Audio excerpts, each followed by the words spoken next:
여러분 안녕하십니까, 진성호입니다. 오늘 국회 법사위의 대검찰청 국정감사는 민주당이 불참하는가 하면 아예 의사진행을 방해하는 바람에 오늘 계속 파행을 거듭했습니다. 그렇지만 오후 늦게 국민의힘 단독으로 대검찰청에 대한 국정감사를 이어갔습니다.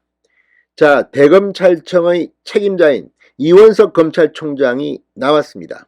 그리고 격정 토론을 시작했습니다. 지금 더불어민주당이 유동규를 겨냥해 회유당했다, 석방된 데 대해서도 이 검찰이 유동규가 진술을 하니까 풀어준 게 아니냐는 그런 의혹까지 제기하고 있습니다. 이원석 검찰총장은 거의 폭발적인 발언들을 이어갔습니다.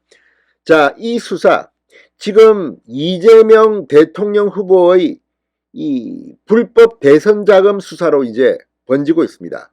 그런데 애당초 이건 위례 신도시와 관련된 조사를 받던 유동규가, 이 성남도시개발공사 기획본부장 사장 직무대행을 했던 유동규가 먼저 입을 열었다고 합니다. 김용에게 경선 자금을 전달했다는 겁니다. 자, 유동규 스스로도 주변에 폭탄 발언을 내가 했다고 말했을 정도라고 합니다. 자, 근데 유동규가 지금 검찰에 회유를 당했다, 협박을 당했다, 이런 추정이 가능할까요? 여기에 대해서 이원석 검찰총장이 민주당을 향해서 일격을 날렸습니다. 또 어제 더불어민주당 당사, 여의도 당사 내에 있는 민주연구원을 압수수색하는 과정에서 있었던 일들을 이야기하기도 했습니다. 그러면서 과거 박근혜 대통령의 청와대도 압수수색했고 국회의원 회관 압수수색했다. 그런데 민주당 당사 내에 있는 민주연구원, 그걸 왜 당신들이 막느냐? 추가로 영장을 집행하겠다고도 했습니다. 자, 지금 민주당은 이제 논리적으로 할 말이 없게 됐습니다. 무엇보다 지금 이건 지난 대통령 선거 때 민주당의 대선 자금을 수사하는 게 아닙니다. 민주당 내 대통령 후보 경선 과정에서 이재명 예비 후보의 경선 자금을 수사하는 것으로 보입니다.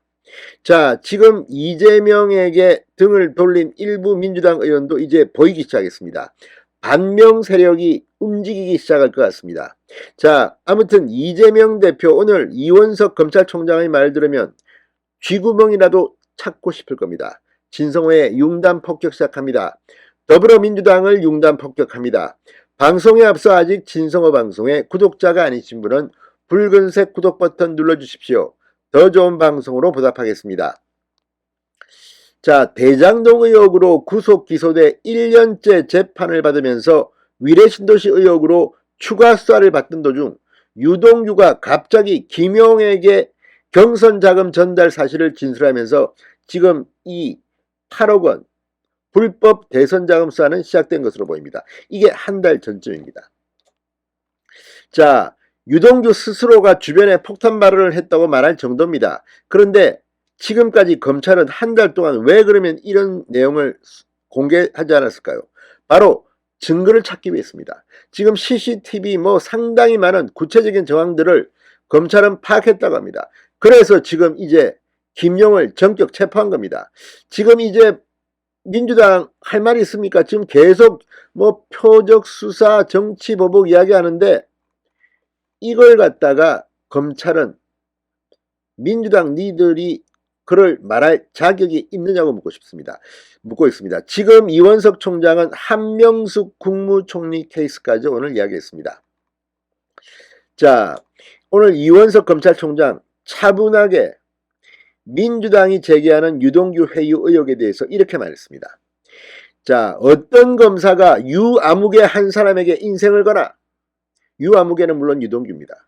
어떤 검사가 유아무개한테 인생을 거야 말입니다.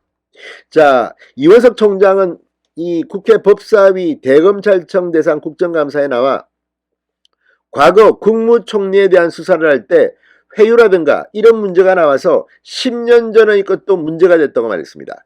지금 이원석 총장이 말하는 이 국무총리는 한명숙입니다. 지난해 박범계 법무부 장관 당시 수사지휘권을 발동해 한명숙 불법 정치자금 수수사건 수사팀의 재소자 위정교사 의혹을 수사하게 했습니다. 물론 무혐의 됐습니다. 당시 수사팀이 전부 다 수사 대상이 됐습니다. 그렇지만 무혐의 처리받았습니다. 자, 이원석 총장은 민주당 의원들은 검찰이 유 전 본부장을 회유해서 수사했다고 주장하는데 해명해달라는 국민의힘 유상범 의원의 질문에 대해 수사를 받고 있는 이 유동규 전 본부장과 문제가 되고 있는 김용 부원장은 야당 의원님들과 10년이 훨씬 넘은 인연을 가진 분으로 알고 있다. 뿐만 아니라 유동규 전 본부장은 성남시설공사, 성남도시개발공사, 경기관광공사 기관장이나 고위 임원을 지낸 분이다. 그런 분에 대해서 회유가 될 수 있겠나? 그러니까 이재명과 알고 지낸 것만도 이렇게 역사가 깁니다. 그런데 그런 사람이 하루아침에 검찰 회유 되겠습니까?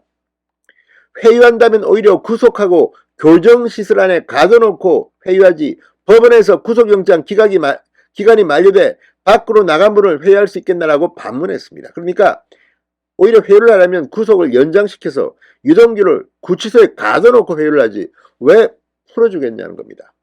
자, 유동규 전 본부장이 구속기간 만료로 석방된 데 대해서는 법원에서 추가영장 발부 여부를 판단한 것이다. 1심 구속기간은 형사소송법상 최대 6개월인데 추가 기소를 해서 6개월이 연장돼 구속기간 1년이 지났다. 그 상황에서 다시 추가 기소를 했는데 병합이 되지 않고 영장 발부가 되지 않아 구속기간 만료로 오늘 0시에 석방된 것이라고 말했습니다. 지금 이걸 보고도 각종 인터넷 커뮤니티에는 유동규가 위험하다. 이재명 주변의 사람들은 의문의 죽음을 당한다. 극단적 선택을 한다. 신변 보호를 해야 한다는 말까지 나올 정도입니다. 그런데 검찰이 석방을 시키고 싶었겠습니까? 이원석 총장은 또한 민주당이 압수수색에 반발하는 것에 대해 민주연구원에 대한 압수수색에 대해서는 여러 말씀이 있고 또 오늘 강한 어필이 있으셨겠지만 제가 검사를 그래도 오래 하다 보니 기억나는 사례가 있다. 행정부의 최고 정점에 있는 청와대에 대해서도 압수수색을 했다. 제가 주임검사로서 2016년 10월 압수수색을 했다고 반박했습니다. 그때 대통령은 박근혜 전 대통령이었습니다. 의원님들 앞에서 죄송하지만 입법부, 의원회관에 대해서도 솔직히 여러 차례 있었다. 사법부도 사법행정권 남용수사 단계에서 법원 판사실 압색이 수차례 있었다고 말했습니다. 이건 검찰의 권한이 아니라 법원이 영장을 발부했기 때문에 이루어져야 하는 책무이자 의무라고 강조했습니다.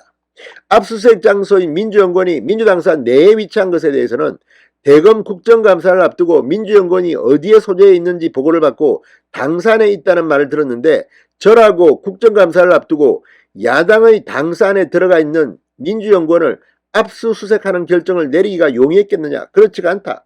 그러나 이것은 검찰의 권한이 아니라 법원에서 발부해준 영장을 반드시 집행해야 하는 저희들의 책무이자 의무다. 이행하지 않으면 그 자체가 직무를 유기하게 되는 것이고 집행하지 않으면 법률적, 역사적 책임을 지게 된다고 강조했습니다. 정말 이원석 총장 오늘 막 속이 뻥 뚫리는 차분한 논리를 폈습니다. 검사들이 현장에 나가서 8시간 동안 아무것도 못하고 버티고 앉아 영장 집행을 호소하는데 그 검사들이 핍박을 받고 나중에 위력에 의해 영장 집행을 못하고 돌아왔을 때 안타깝고 미안한 마음이 들었다. 현장에 있던 검사의 와이셔츠 단추가 뜩 띄어져 나가고 돌아오는 길에도 컵과 달걀이 날아들었다는 보고를 들었다. 검찰이 법률에 따라 집행한 공무에 방해가 있었다는데 안타깝게 생각하고 제가 울타리가 돼야 한다고 생각한다고 밝혔습니다. 아무튼 검사들, 잠자는 사자의 콧들을 민주당이 지금 건드리고 있습니다. 논리도 없고 아무것도 없고 그냥 무조건 정치 보복이라고 주장하는 민주당. 오늘 이원석 총장의 말 들으면서 아찔했을 겁니다. 진성호의 융단 폭격이었습니다. 여러분 감사합니다.